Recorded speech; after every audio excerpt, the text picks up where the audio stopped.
મંચસ્થ મહાનુભાવો અને થાણાના બધા પધારેલા બહેનો બધાને મારા જય જિનેન્દ્ર. સૌ પ્રથમ તો મારે એક ક્લેરિફિકેશન કરવું છે. અહીંયા આવવા પહેલાં હું અને મારા જેવા ઘણા લોકો કન્ફ્યુઝનમાં હશે, કારણ કે અત્યારે ચૂંટણીનો માહોલ ચાલી રહ્યો છે અને જે સમાજમાં બે પેનલ છે એ બંને પેનલના સભ્યો વારાફરતી અહીં આવી રહ્યા છે.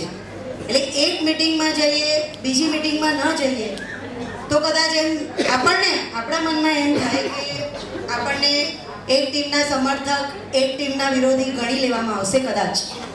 પણ એવું નથી. આપણે 24 મહાજન વાગડ સમાજને લોકશાહી મળી છે. રાજનીતિ જે ભારતની છે એ જ આપણા સમાજે અપનાવી છે. આપણને બધાને વોટ કરવાનો અધિકાર અને મોકો બંને આપ્યા છે. એટલે આ મોકાનો આપણે સારી રીતે ઉપયોગ કરી શકીએ કે કોને વોટ આપવો, કોને ન આપવો, એના માટે આપણે બધા જ સભ્યોને સાંભળવા જરૂરી છે.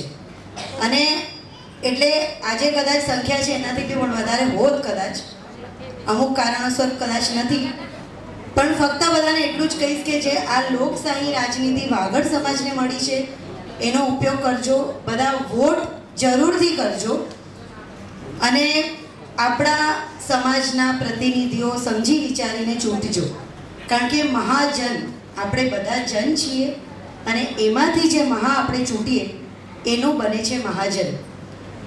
બાકી આજે આપણે સુશીલાબેન માટે અહીંયા આવ્યા છીએ તો સ્ત્રી માટે એટલું કહીશ કે જે કર ઝુલાવે પારણું એ કર જગ પર શાસન કરે.